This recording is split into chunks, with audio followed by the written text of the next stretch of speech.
Greetings again, everyone. See, Lolly, you're here! I got the ceremonial sword from the chief. It has a certain power that's needed in situations like this. You haven't forgotten what we're doing today, right? Of course not! We're gonna wake Leela up, and then ask him just what the heck he was playing at. And I've prepared the rest of the tools for the ceremony per Granny's instructions. We've dotted all our I's and crossed all our T's, so today should go off without a hitch. Good work, kiddo.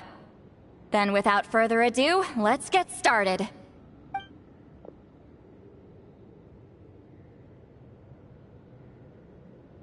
I give offerings from the mystic smoke, the gift of stars on a moonless night. A wreath of dreams in the swirling wind. Glory be to the ruler of death. Fade, fade, fade. Thrice uttered and thrice repeated. Whoa! Is this one of her magic spells? This whole place suddenly got cold. What's happening? Keep your voice down. We mustn't disturb her. We, the children of the Priest King, swear to abide by the ancient pact and tear through the veil of the Night Realm. I am Seedlali. Hear my command. I am the Shepherd of Doomsday. I am Akul Batil. Oh, look! Leela's spirit is back. It's coming towards his body. I shall pierce the cloak of night with flintstone and banish all souls that do not belong to the land of the dead. Leela, obey my command and return to the land where the sun shines. Return to your own path. Did it work? Huh? Where am I? And who are you?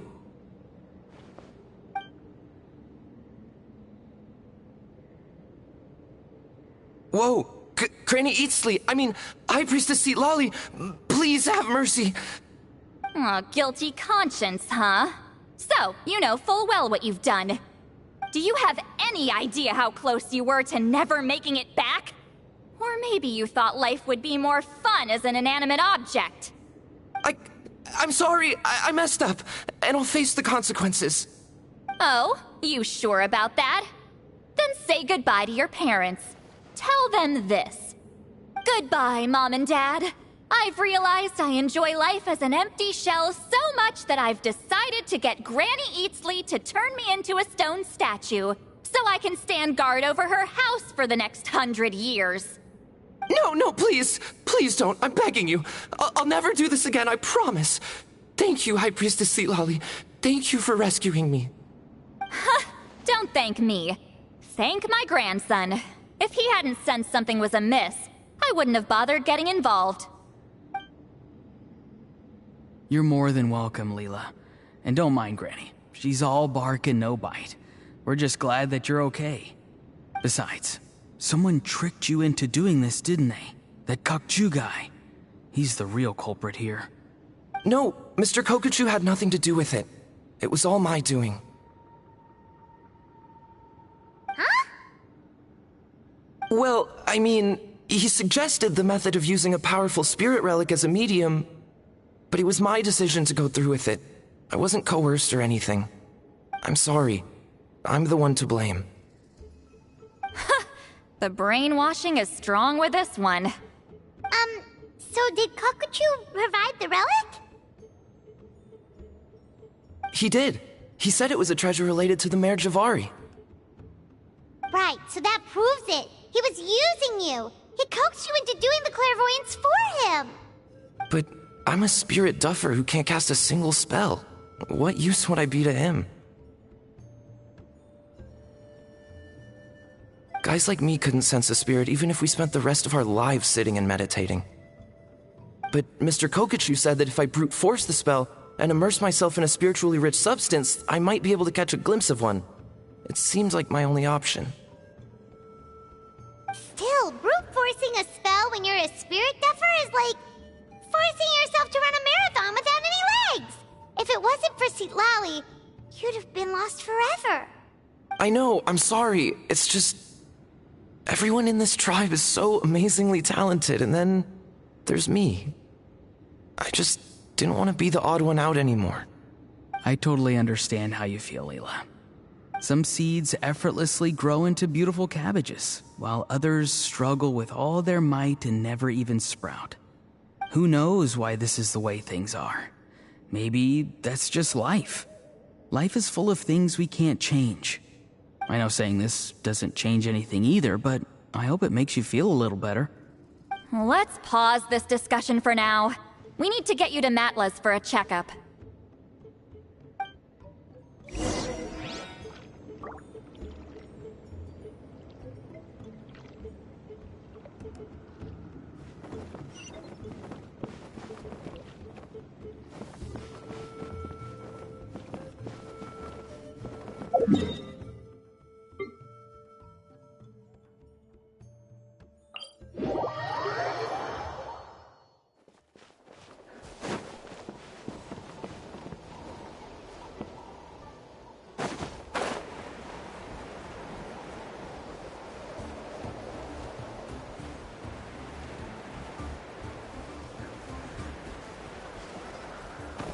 All right.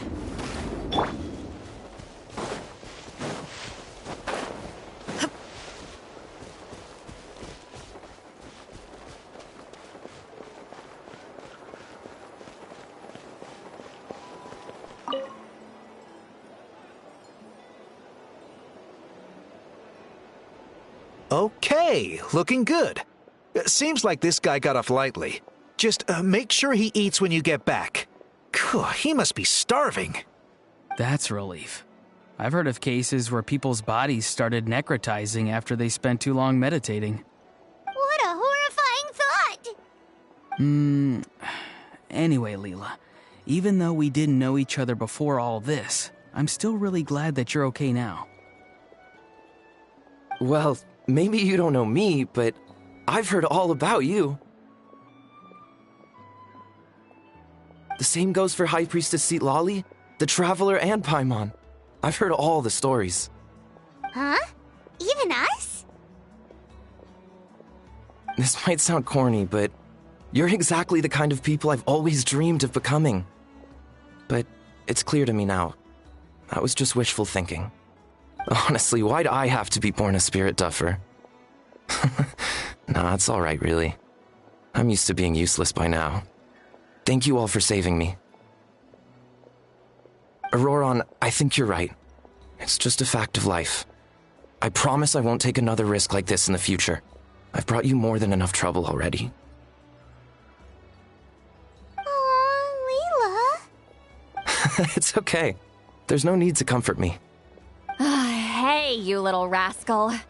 What are you talking about? Look at me. Huh? What's wrong, High Priestess Citlali? I said, look at me. Take a good hard look. Sense anything strange? Granny, what are you talking about? What do you think, Traveler? Another case of happy to help written on someone's face?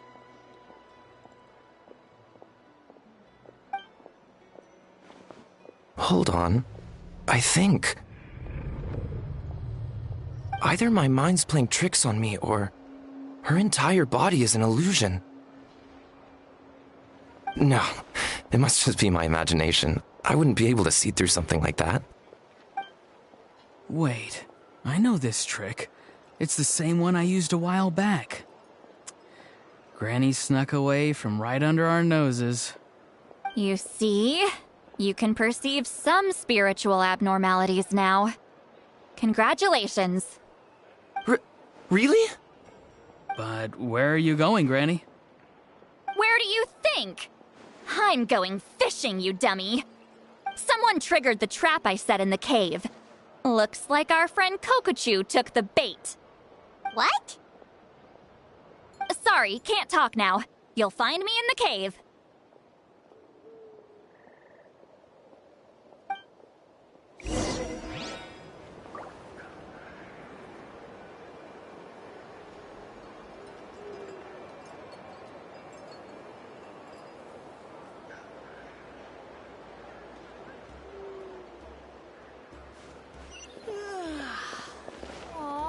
I let myself get distracted for a minute and now...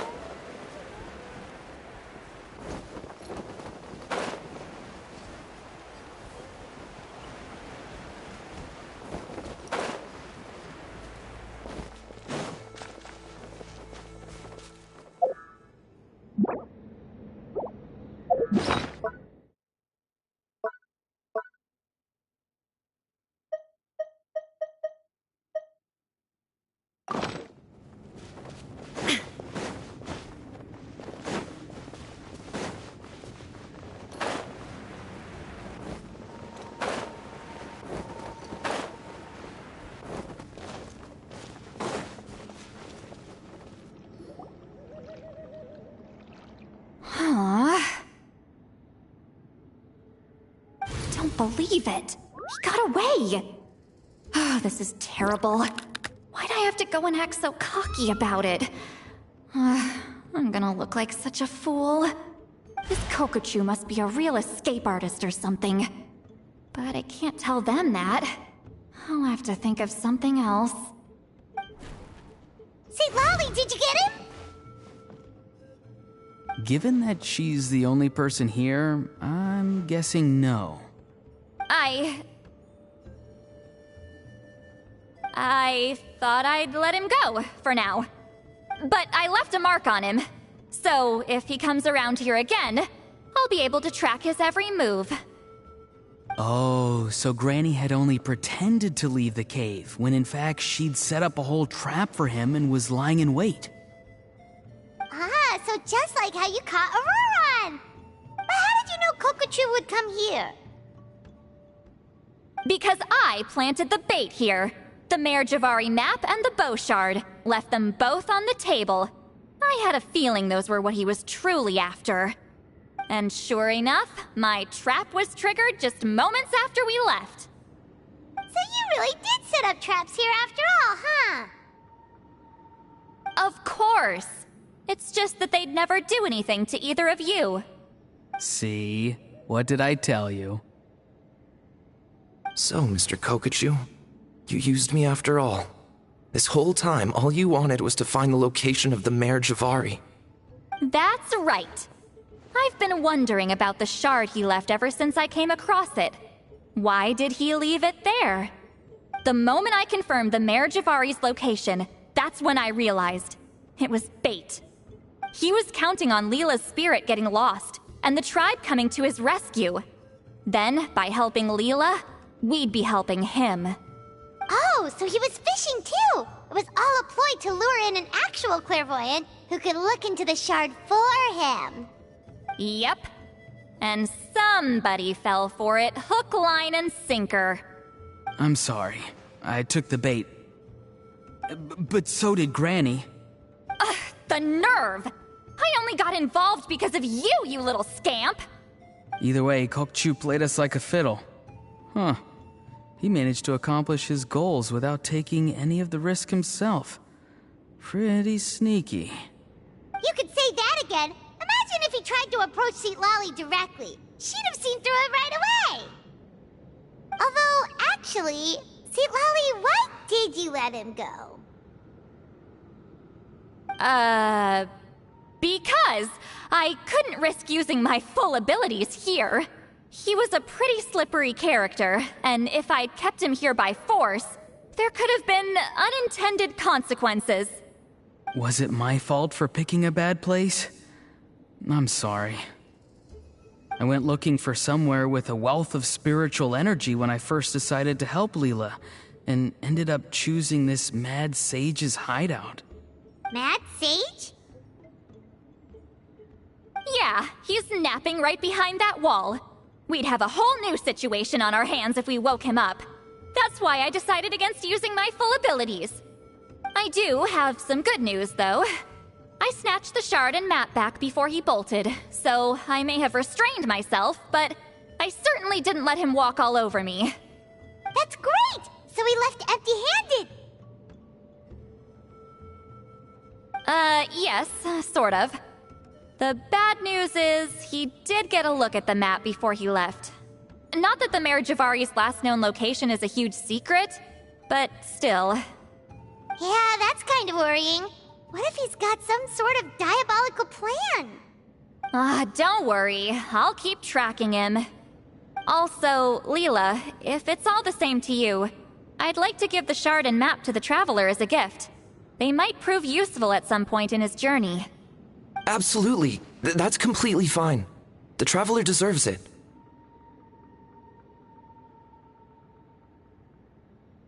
None of us are interested in them.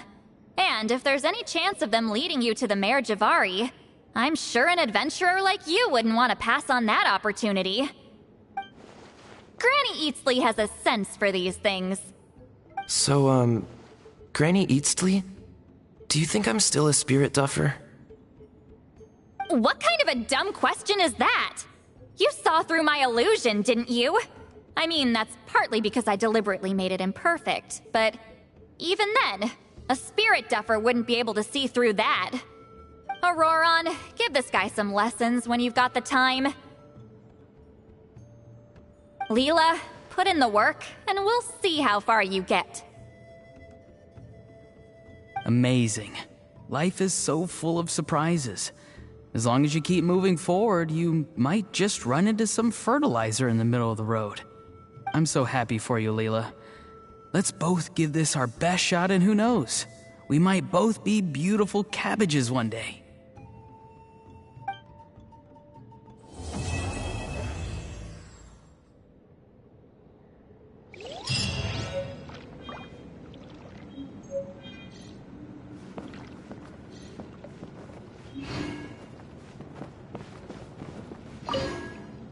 I'm gonna apply myself hard and learn everything I can from Auroron. He'll make a cabbage out of me yet. Although, to be honest, I'd rather become a carrot. More nutritious, you know?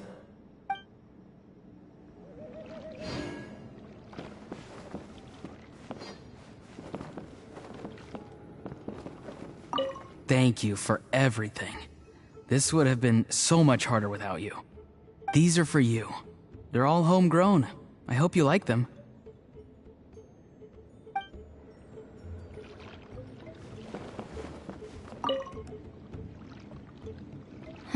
You alright? I have to return the ceremonial sword to the chief shortly, but I'll leave everything else in the camp as is for now. Feel free to make use of it. Huh?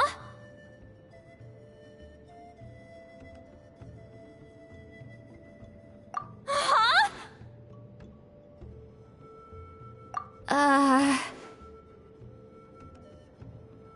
What is this? What's going on? How did he know I like those books? Has he been trying to find out what I'm into? No, that's ridiculous. Don't be silly. I bet Auroron sold me out. The little scamp. Still, he remembered. That's gotta mean something, right? Why make a note of some mundane detail like that? Focus! He asked me a question. How do I respond? Sure, why not? I should have some time later. I'll let you know.